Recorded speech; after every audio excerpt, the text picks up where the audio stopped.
jangan lupakan segala kebaikannya. Mari kita buka Mazmur 103. Dari Daud, pujilah Tuhan, hai jiwaku. Pujilah namanya yang kudus, hai segenap batinku. Pujilah Tuhan, hai jiwaku. Diulangi lagi saudara. Dan janganlah lupakan segala kebaikannya. Nah judulnya dari sini saudara. Janganlah lupakan segala kebaikannya. Kenapa saudara? Kenapa Daud sampai harus ingatkan jiwanya untuk jangan lupakan segala kebaikannya. Karena saudara, kita sebagai manusia pada umumnya kita suka lupa akan hal-hal yang baik. Betul ya saudara? Mana yang lebih kita ingat? Pengalaman manis atau pengalaman pahit saudara? Seringkali yang saudara lebih suka ingat, lebih gampang ingat apa? Sesuatu yang pahit, sesuatu yang jelek atau sesuatu yang baik. Kadang-kadang kalau kita lihat seseorang, kadang-kadang baiknya kita cepat lupa saudara, betul? Tapi kalau dia buat kesalahan satu kita ingat terus saudara. Begitu juga dengan hidup kita. Ya seringkali kita suka ingat yang jelek-jelek karena jiwa manusia pada umumnya itu ada daging saudara. Sifat-sifat daging itu suka yang negatif saudara. Kita lebih suka di-trigger dengan hal negatif. Kalau kita dengar hal yang negatif itu gampang sekali kita ingat.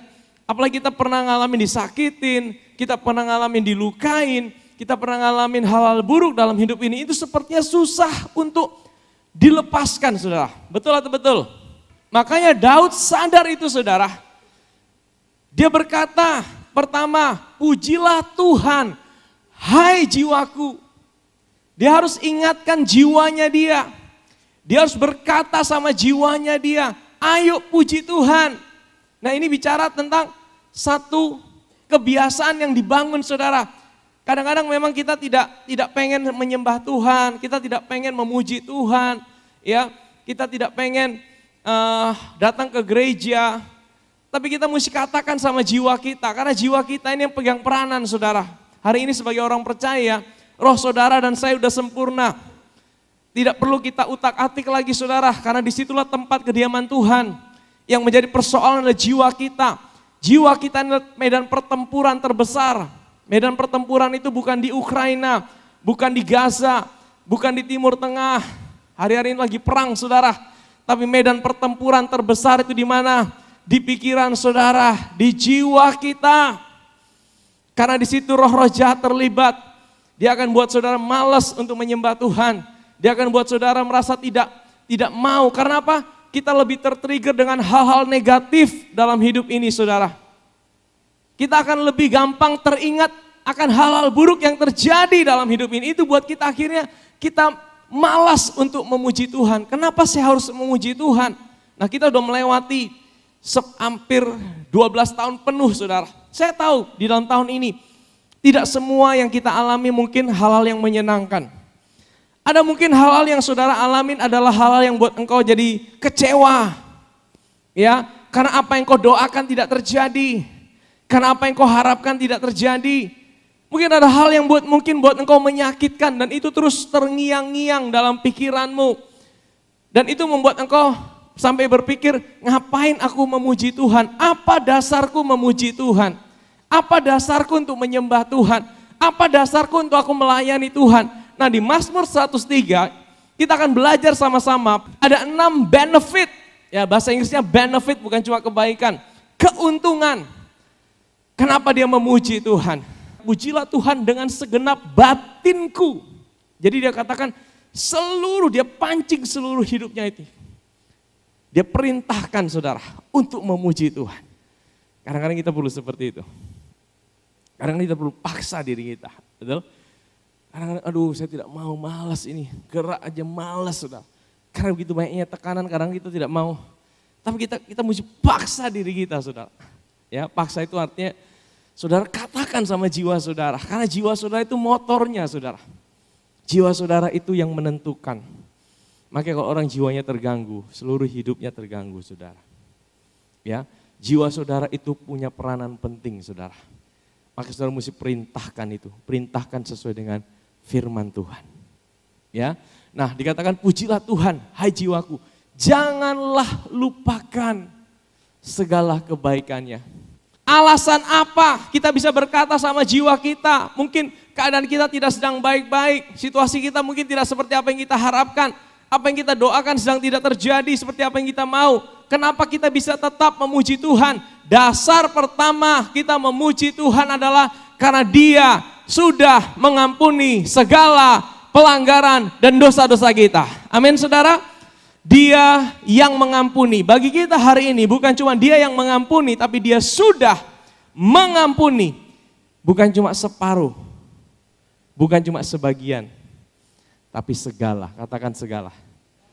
Segala itu berapa persen? Semua. Hari ini kita sebagai orang percaya, kita harus tahu semua atau segala dosa kita sudah diampuni oleh karya Kristus di atas kayu salib. Amin saudara. Waktu Dia berkata it is finished, sudah selesai. Apanya yang sudah selesai? Dosa saudara, dosa saya, Dia sudah bayar lunas di atas kayu salib. Amin saudara. Apakah ini penting? Apakah kesadaran akan pengampunan dosa itu penting? Sangat penting saudara. Karena pengampunan dosa itu adalah ibu, katakan ibu. Ibu dari segala berkat. Berkat yang terbesar itu yang pertama adalah pengampunan dosa. Berkat terbesar bukan kesembuhan. Berkat terbesar bukan keluarga. Berkat terbesar bukan yang lain. Berkat terbesar adalah pengampunan dosa. Saudara tahu ada satu kisah di dalam Injil, kitab Injil. Maka dibawa oranglah kepada Yesus seorang lumpuh yang terbaring di tempat tidurnya. Ketika Yesus melihat iman mereka, iman siapa? Mereka ini siapa? 4 orang itu, bukan iman orang lumpuh itu saudara. Orang lumpuh itu tidak punya iman lagi. Makanya kita mesti ketemu dengan komunitas yang bisa bawa kita datang pada Tuhan. Ya. Saat engkau tidak mampu lagi, engkau tidak mampu percaya, ada 4 orang ini yang bisa bawa saudara untuk datang pada Tuhan. Saudara mesti temukan itu saudara.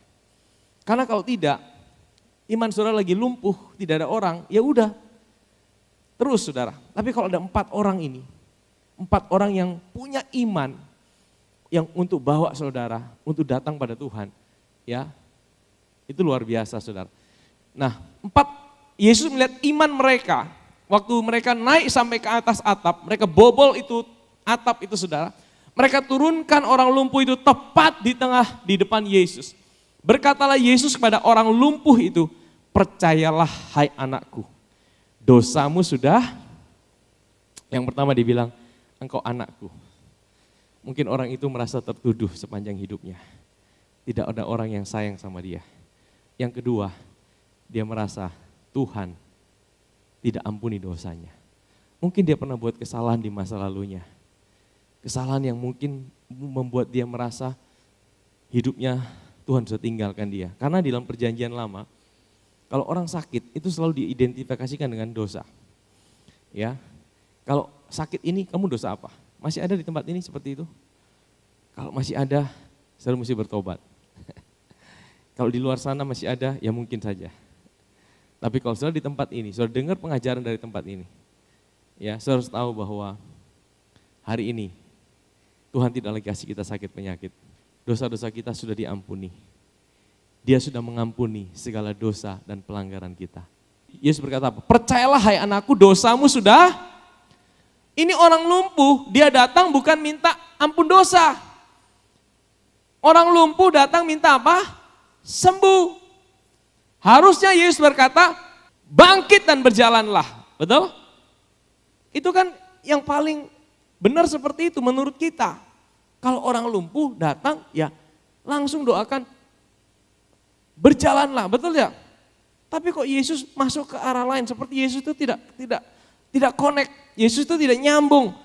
Orang sakit apa, Yesus bilang apa? Betul? Yesus bilang apa? Dosamu sudah diampuni. Orang-orang situ sampai marah saudara. Ayat yang ketiga. Maka berkatalah beberapa orang ahli Taurat dalam hatinya, ia menghujat Allah. Tapi Yesus mengetahui pikiran mereka, lalu berkata, mengapa kamu memikirkan hal yang jahat dalam hatimu? Mana lebih mudah mengatakan dosamu sudah diampuni atau mengatakan bangun dan Mana lebih mudah saudara? Dosamu sudah diampuni lebih mudah, betul? Kan tidak perlu bukti. Kalau saudara doakan orang lumpuh misalnya ya, bangun berjalanlah. Kalau tidak jalan bagaimana? Saudara malu tidak? Saya sering, kadang-kadang rasa tertuduh saudara kalau mau doakan orang. Apalagi kalau udah yang sekarat saudara. Tuhan tolong jangan mati Tuhan. Soalnya kalau salah doa dipikir, wah ini doa tidak manjur ini saudara. Itu dulu saudara. Dulu, tapi sekarang saya belajar. Kalau kita doakan orang, ya kalau sembuh itu bukan kita yang sembuhkan. Kalaupun tidak sembuh itu bukan kita. Kita hanya salurannya Tuhan. Amin saudara. Kita hanya belajar Tuhan. Kalau Tuhan suruh doakan ya doakan. Sembuh tidaknya itu bukan urusan kita. Itu bagian Tuhan. Amin saudara. Nah, mana lebih mudah? Dosamu sudah diampuni atau mengatakan bangun dan berjalanlah. Ayat yang ke-6. Tapi supaya kamu tahu bahwa di dunia ini anak manusia, Yesus berkuasa mengampuni dosa. Lalu berkatalah ia kepada orang lumpuh itu, bangunlah, angkatlah tempat tidurmu dan pulanglah ke rumahmu. Ayat yang ke-7. Dan orang itu pun bangun lalu pulang. Apa yang buat orang itu bisa bangun? Yang pertama, dosanya sudah diampuni. Betapa dahsyatnya saudara. Kalau saudara tahu, dosa-dosamu sudah diampuni. Kalau engkau tahu hari ini engkau datang ke gereja, dengan kesadaran dosamu sudah diampuni. Saudara mungkin tidak perlu ditumpangi tangan, saudara mungkin tidak perlu didoakan secara khusus. Iman saudara sudah bangkit saudara. Amin saudara. Makanya inilah benefit yang pertama. Inilah ibu daripada segala berkat. Inilah yang Daud katakan, ya, ingatlah segala kebaikannya. Yang pertama apa? Dia yang mengampuni segala pelanggaranmu. Coba kita kembali ke Mazmur saudara. Dia yang mengampuni apa? Segala. Selalu datang sama Tuhan. Jangan sadar akan dosa. Sadar akan pengampunan dosa. Amin saudara. Orang kalau selalu sadar dosa, ya, dia tidak berani datang sama Tuhan. Tapi kalau dia sadar akan pengampunan dosa, dia akan selalu berani datang sama Tuhan. Dia punya dasar untuk memuji Tuhan. Kalau saudara selalu sadar, aduh dosaku sudah diampuni belum ya, dosaku sudah diampuni belum ya. Saudara susah untuk memuji Tuhan. Tapi kalau saudara sadar hari ini, dosa-dosamu sudah diampuni. Engkau punya dasar, Tuhan terima kasih. Aku yang tadinya tidak layak, Engkau layakkan aku. Wah, engkau akan memuji Tuhan dengan segenap hatimu. Amin saudara. Engkau akan memuji Tuhan dengan segenap hatimu. Karena engkau tahu dosa-dosamu sudah diampuni sama Tuhan. Nah, yang kedua, yang menyembuhkan apa? Segala penyakitmu. Nah, saudara lihat aturannya ya. Yang pertama, dosamu diampuni. Yang kedua, penyakitmu disembuhkan Tuhan.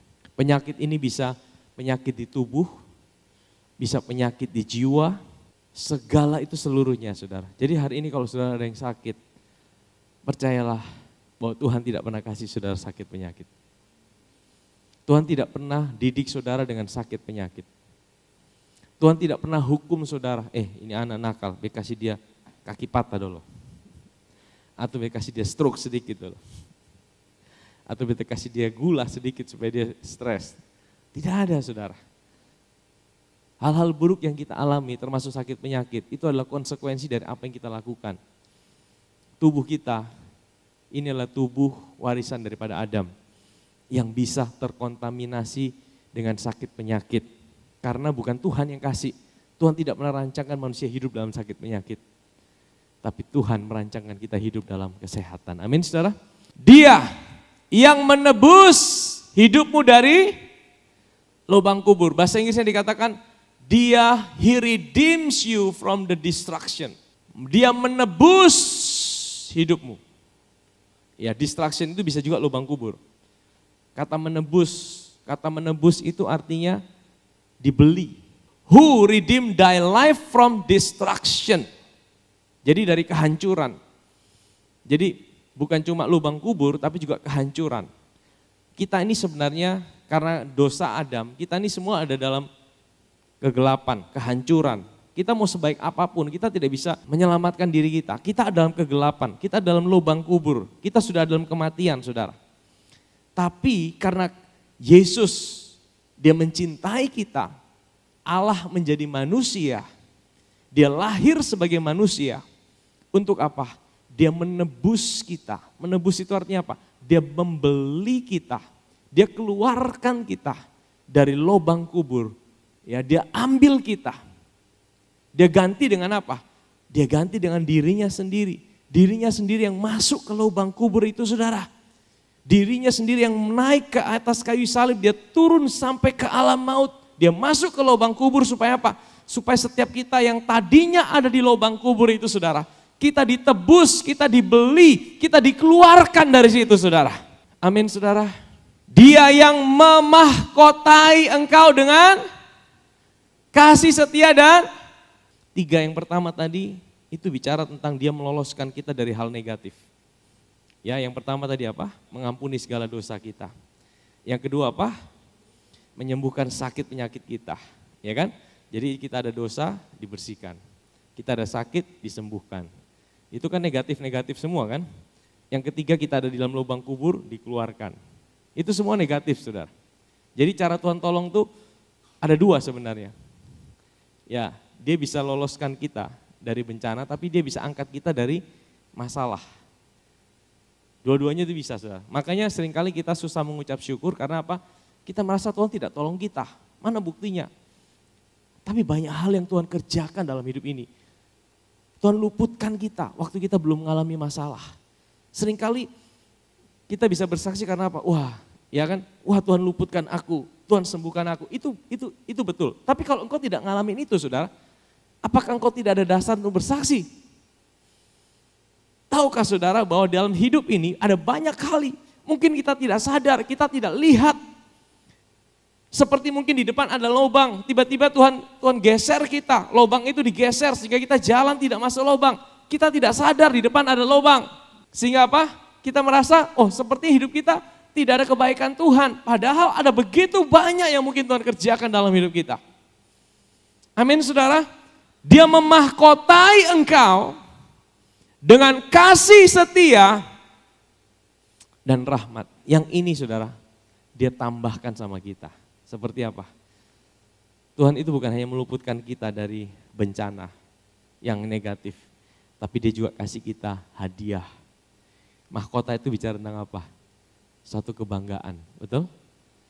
Kalau namanya mahkota itu saudara taruh di mana? Pasti taruh di kepala, tidak mungkin taruh di kaki kan, betul? Artinya apa? Mahkota itu sesuatu yang saudara ingin orang lain semua lihat. Itu sesuatu yang membanggakan. Tahukah saudara bahwa Tuhan bukan hanya menyelamatkan saudara dari bencana, mengampuni segala dosa saudara, tapi dia angkat saudara menjadi anak-anaknya. Dia kasih saudara menjadi ahli waris kerajaannya. Dia kasih saudara sesuatu yang tidak layak kita terima. Apa saudara? Saudara diangkat menjadi anak-anak kesayangannya. Saudara hari ini ditaruh posisi saudara dan saya. Itu bukan lagi di bawah. Tapi kita punya posisi hari ini di sebelah kanan Bapa di sorga. Itu identitas kita. Itu posisi kita. Dia kasih kita otoritas. Dia kasih kita posisi yang jauh lebih tinggi dari segala penguasa. Bahkan lebih tinggi dari malaikat hari ini saudara.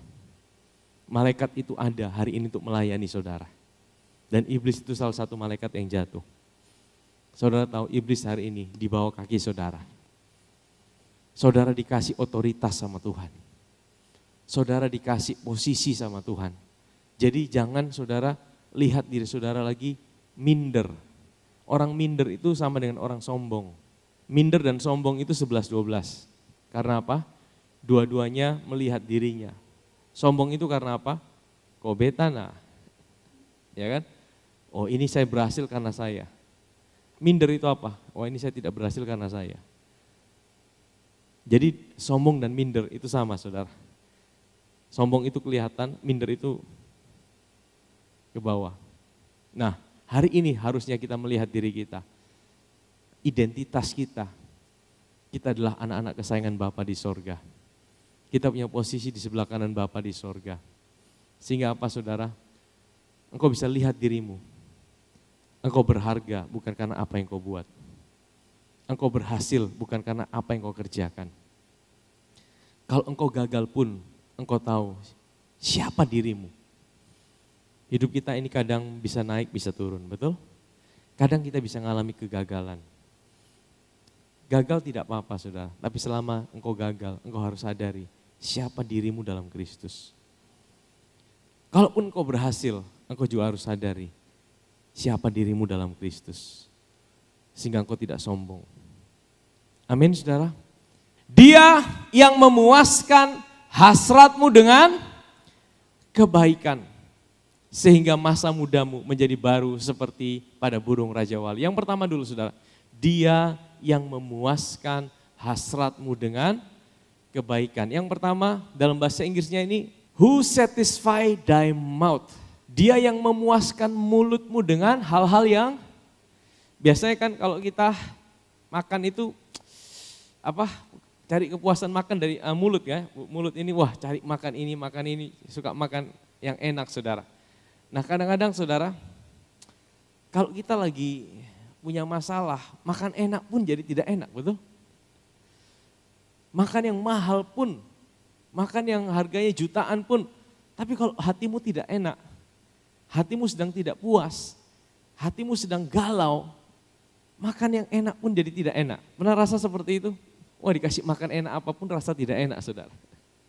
Tapi kalau saudara lagi bersuka cita, waduh, itu makan nasi sama garam pun rasanya nikmat saudara. Karena apa? Bukan soal makanan yang pertama, soal kepuasan. Soal kepuasan. Nah, firman Tuhan berkata, dialah yang memuaskan mulutmu dengan hal-hal yang baik. Dia memuaskan hasratmu dengan, di sini Tuhan mau bilang gini, manusia itu, dia tidak pernah akan puas kalau dia belum berjumpa dengan Tuhan.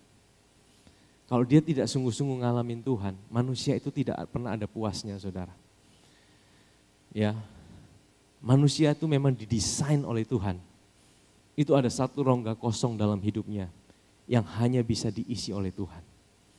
Selama itu belum terpenuhi saudara, dia akan terus melakukan pencarian.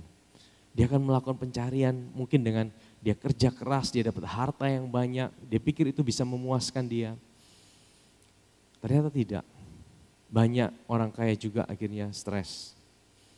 Oh mungkin dia pikir dengan aku jadi terkenal, aku jadi artis, itu bisa berikan aku kepuasan, aku dipuji-puji orang. Ternyata itu pun tidak jaminan. Artis-artis juga banyak bunuh diri. Yang malah lebih terkenal, lebih parah hidupnya saudara. Kalau saudara lihat di Hollywood, skandal yang sangat terbesar yang terungkap saudara. Orang-orang hebat, orang-orang terkenal saudara. Mereka kurang apa saudara? Tapi mereka punya hasrat tidak pernah terpuaskan. Karena mereka tidak pernah sungguh-sungguh berjumpa dengan Tuhan. Karena hanya Tuhan yang bisa memuaskan hasrat jiwa kita. Amin saudara. Dia yang memuaskan hasratmu dengan kebaikan. Sehingga apa? Masa mudamu menjadi apa? Baru seperti pada burung. Saya coba cari artikel tentang burung Raja Wali. Burung Raja Wali itu adalah burung yang unik saudara. Burung Raja Wali adalah burung yang punya usia itu paling panjang dibandingkan binatang yang lain. Ya, itu usianya bisa 70 tahun burung Raja Wali ini. Nah, 40 tahun pertama Raja Wali itu hidup. Nah sampai usia 40 saudara, dia akan mengalami fase kritis. Fase kritis itu apa? Tuh bulu-bulunya udah lebat sekali, jadi berat. Dia punya paruh ini udah panjang sekali sampai kena dadanya. Kuku-kukunya juga udah panjang-panjang ya, sehingga apa? Itu buat dia tidak kuat lagi terbang, dia jadi tua saudara. Dia udah lemah. Tapi ada satu cara unik yang Tuhan kasih buat burung Raja Wali. Ya, dia disuruh dia akan punya naluri terbang ke tebing yang tinggi di gunung batu dan kemudian apa?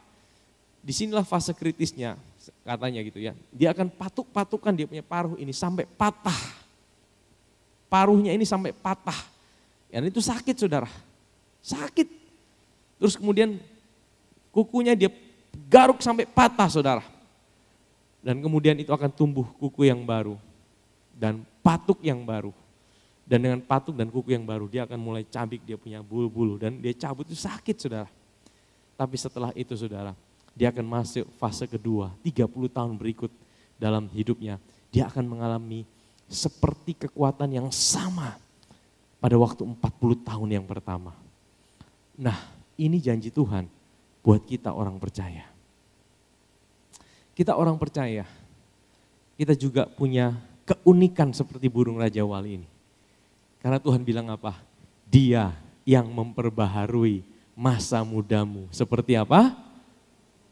Seperti pada burung Raja Wali. Jadi kita ini diciptakan dengan keunikan, saudara. Artinya apa? Secara usia mungkin boleh tua. Mungkin secara kekuatan mungkin boleh lemah. Tapi kalau engkau tahu rahasianya, Tuhan akan memperbaharui hidupmu dengan kekuatan yang baru. Amin, saudara. Amin. Contoh ini Oma, saudara. Ya, ini contoh hidup menjadi inspirasi buat kita. Usia udah mau 90 tahun, saudara. Tapi masih bisa naik ke tangga sampai lantai 3.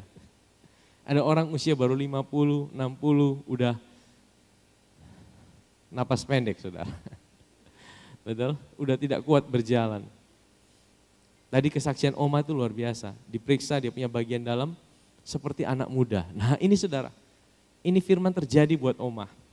Tuhan memperbaharui masa muda Oma seperti burung Raja Wali. Amin, saudara.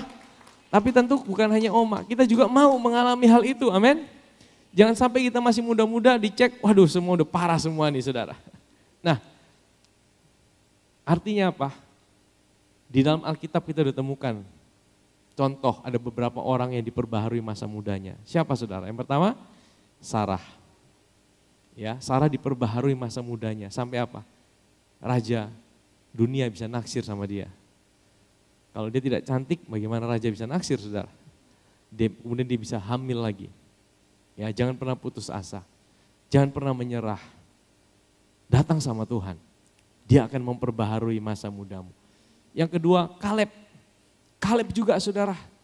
Kaleb itu usianya waktu 40 tahun dia masuk ke dia keluar dari Mesir. 45 tahun, saudara. Itu kekuatannya sama. Sebenarnya kita juga mau punya kekuatan yang sama. Usia 40 sampai 85 tahun kekuatan kita sama. Amin. Orang-orang muda menjadi lelah dan lesu. Dan teruna-teruna jatuh tersandung. Orang muda bisa lelah? Bisa. Kalau diandalkan kekuatannya, lelah, saudara. Ya, kalau kita andalkan kekuatan kita, yang muda aja lelah, apalagi kalau yang udah ada umur, saudara.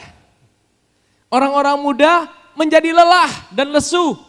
Dan teruna-teruna, ini remaja, jatuh tersandung. Ayat 31, tetapi orang-orang yang menanti-nantikan Tuhan mendapat apa? Kekuatan baru. Mereka seumpama Raja Wali yang naik terbang dengan kekuatan sayapnya. Mereka berlari dan tidak menjadi lesu. Mereka berjalan dan tidak menjadi lelah. Amin, saudara. Sebenarnya kita mau menikmati janji Tuhan ini. Orang yang menanti-nantikan Tuhan. Orang yang selalu sadar akan Tuhan. Menanti-nantikan Tuhan itu artinya bagi kita hari ini, kita tidak menantikan dia dari luar ke dalam lagi hari ini. Tapi kita sadar akan pribadinya. Kita sadar dia ada buat kita. Kita sadar akan apa yang dia kerjakan buat kita. Kita sadar apa yang dia sudah bayar buat hidup kita. Itu orang yang menanti-nantikan Tuhan hari ini. Bangun kesadaran terus akan apa yang dia kerjakan. Waktu engkau selalu sadar itu, engkau sadar bahwa dosamu sudah diampuni. Engkau sadar bahwa penyakitmu sudah disembuhkan. Engkau sadar dia sudah melepaskanmu dari lubang kubur. Engkau sadar dia yang memahkotaimu dengan kasih dan rahmat. Waktu engkau sadar seperti itu, engkau seperti burung Raja Wali yang diperbaharui masa mudamu. Amin, saudara.